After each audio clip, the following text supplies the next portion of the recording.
नमस्कार, आप देख रहे हैं यूपीजीएन न्यूज भारत। इसमें हम ग्राम सभा चकचंदा, ब्लॉक सूर्यावा, तहसील भदोही, जनपद भदोही में आता है। 392 विधानसभा क्षेत्र में यह ग्राम सभा आता है। इस ग्राम सभा में टोटल वोट की संख्या 1495 के लगभग है और इस बार पंचायती राज के चुनाव में इनके बूथ पर 1052 के लगभग इनकी वोट पड़ा था। और जो यहाँ के नवनिर्वाचित प्रधान जी हैं सूर्यबली मौर्य जी हैं, इनको 360 वोट के लगभग ग्राम सभा के लोगों ने वोट दिया और चुनाव जिताया। इसके पहले 2010 से 15 में प्रधान थे। इन्होंने जो विकास कार्य अगले पंचवर्षीय कार्य में किया था अपने, उस विकास कार्यों को देखते हुए ग्राम सभा के लोगों ने इन पे विश्वास जताया और पुनः इनको जब मौका मिला तो ग्राम सभा के लोगों ने 360 वोट देकर अच्छे वोटों से चुनाव जिताया। आइए जो यहाँ के नवनिर्वाचित प्रधान जी हैं सूर्यबली मौर्य जी से हमारी खास विकास पे चर्चा होगी। प्रधान जी नमस्कार, आपका यूपीजीएन न्यूज भारत में स्वागत है। सर, आपको ग्राम सभा के लोगों ने दूसरी बार मौका दिया, 360 वोट से अच्छे वोटों से चुनाव जिताया, तो इस बार आप ग्राम सभा लोगों को क्या संदेश देंगे? पहले तो हम मीडिया वालों को धन्यवाद देंगे जो हमारी बातों को लोगों तक पहुंचाने का काम कर रहे हैं। जी धन्यवाद सर।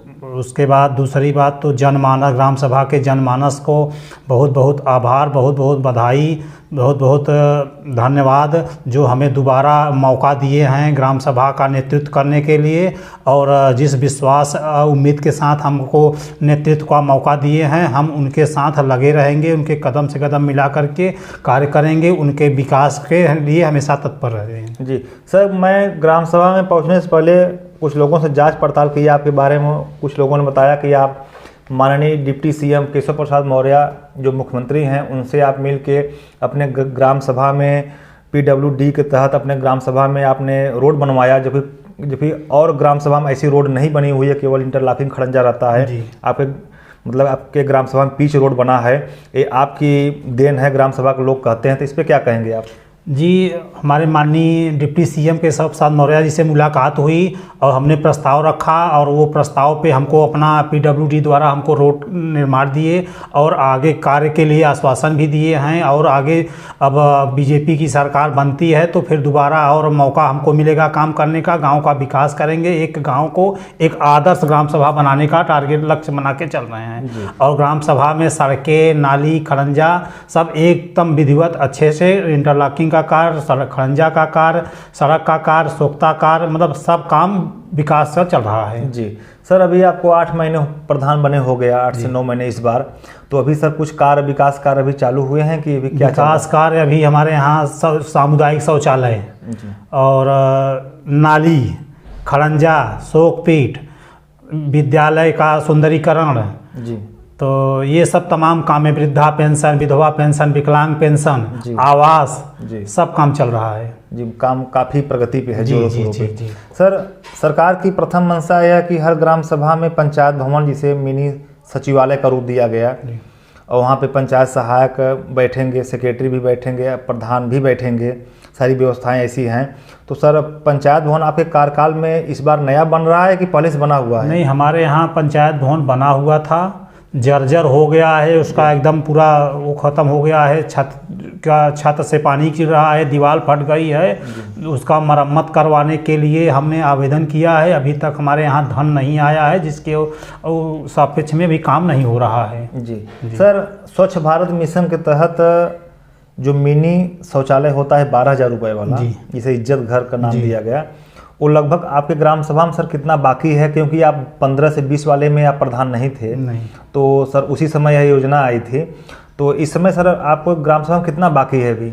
अभी तो मान के चलिए 200 बाकी है, 200-250 बाकी है लोगों का। मतलब आपके कार्यकाल में 200-250 शौचालय बनेंगे, जिससे कि गांव में स्वच्छता कायम रहे। जी सर, लगभग आपके ग्राम सभा में आवास की क्या स्थिति है? आवास कुछ तो पूर्व प्रधान द्वारा बनाए गए थे, कुछ आवास अभी हमारे कार्यकाल में 7-8 आवास आया, उसका कार्य लगभग पूर्ण हो चुका है और भी टारगेट है आवास का। अब ये चुनाव के वजह से रुका हुआ है, चुनाव के बाद फिर आवास का ये जो भी लक्ष्य है, पैसा आएगा, आवास बनेगा। जी, लगभग सर कितना आवास की आवश्यकता होगी आपके कार्यकाल में, जो कि आप जानते हैं ग्राम सभा प्रधान हैं? कम से कम अभी 40 आवास की आवश्यकता है हमारे यहाँ। जी, मतलब 40 पात्र ऐसे हैं, 40 पात्र हैं जो आवास के पात्र हैं, जिनको रहने के लिए दिक्कत है, उनके पास छत नहीं है, वो कैसे कैसे अपने ज़िंदगी बिता रहे हैं उनको 40 लोगों का भी टारगेट है, 40 लोगों का हो जाएगा तो हमारा ग्राम सभा चकचंदा जो है आवास से वो हो जाएगा, पूर्ण हो जाएगा, आवास कार्य पूर्ण हो जाएगा, सबके पास अपना छत होगा। जी जी जी।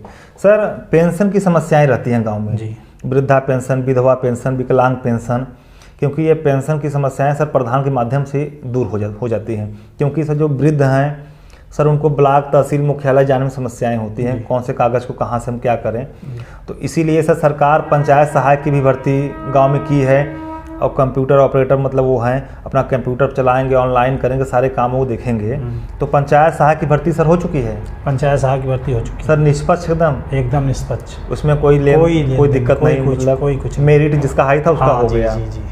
जी। सर पेंशन की क्या स्थिति है गाँव में? पेंशन हमारे यहाँ 90% लोगों का हो गया है, जो छूटे बूटे हैं 2-4 लोग, उनका अभी चुनाव के बाद उनका भी हो जाएगा। जी। आवेदन उनका आ चुका है, अभी कार्य स्थगित है और चुनाव जो ही संपन्न हुआ उसके बाद उस पर कार्रवाई होगी, हो जाएगा। सर कोटा आपके घर में नहीं है कि है? नहीं है, कोटा नहीं है।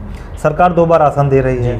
काफ़ी ग्राम सभा में सर शिकायत यह आती है कि जो पात्र जो गरीब हैं एक्चुअल में सर उनका कार्ड नहीं बना रहता है, या कुछ समस्याएं ऐसी रहती हैं, उनका यूनिट कटवा दिया जाता है, और कोटेदार मनमानी करते हैं, कहीं कहीं कोटेदार प्रभावशाली रहते हैं तो दिक्कत करते हैं, प्रधान जी के ऊपर दबाव नहीं बना पाते, न प्रधान जी सोचते हैं भाई कोटेदार दबंग हैं तो गरीबों के ऊपर थोड़ा सा गड़बड़ काम करते हैं। तो सर राशन वितरण आपके ग्राम सभा में अच्छा होता है कि कुछ धांधली है? बहुत बढ़िया होता है, कोई दिक्कत नहीं? कोई दिक्कत नहीं है। कोटेदार अगर धांधली करता है तो अगर शिकायत हमारे पास आती है तो हम एक एक्शन लेते हैं और उसके बाद जा कर के वहाँ उसका राशन सही से वितरण करवाते हैं, उसमें कोई दिक्कत नहीं है, कोई शिकायत नहीं, कोई शिकायत नहीं, नहीं कोई शिकायत। जी सर, महामारी का दौर भी चल रहा है, सरकार हर गांव वैक्सीनेशन का कार्य भी करा रही है जी, कैंप लगा के। आपके भी गांव में कैंप लगा होगा? लगा था। कितने बार? 3-4 बार लगा। 3-4 बार कैंप लगा। लगभग सर कितना परसेंटेज? 95% हो गया है। सर ये 5% क्यों छूटा है? 5% कोई मौके पे नहीं है, या कोई नहीं लगवाना चाहता है, ज़बरदस्ती उसको ले जा कर के लगवा रहे हैं, फिर भी भाग जा रहा है, मतलब अब या तो फिर मौके पे है नहीं। जी जी, ये सब बातें आती हैं। जी सर, थोड़ा सा चुनाव चर्चा हमारी आपकी होगी। सामने 2022 का विधानसभा का चुनाव भी चल रहा है, एक चरण का चुनाव भी हो गया। आप एक गाँव के मुखिया हैं, प्रधान हैं, और गांव की वोट से ही सरकार बनाई जाती है, और सरकार की निगाह रहती है कि प्रधान जी के माध्यम से वोट को लिया जाए। विधायक लोग कांटेक्ट भी कर रहे होंगे आपसे इस समय, तो सर क्या लगता है आपके ग्राम सभा की वोट किधर जा रही है, किस पार्टी को जा रही है ज़्यादा? इस बार वोटर की स्थिति ये है, वोटर खुल नहीं रहे हैं, खुल के बात नहीं हो पा रही वोटर के।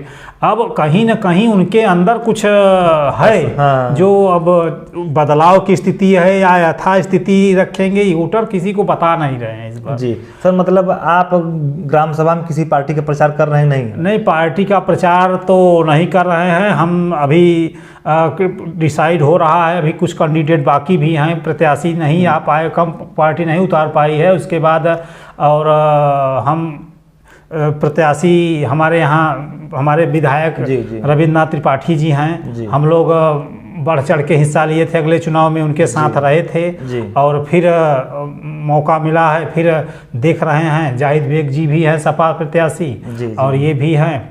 लड़ाई तो है ठीक कट्टर की, अब बहुत कांटे की लड़ाई है। अब जनता का रुख देख रहे हैं, जैसा भी होगा। मतलब आपने स्पष्ट कर दिया कि कांटे की टक्कर की लड़ाई है जी, इसमें कोई दो राय नहीं है।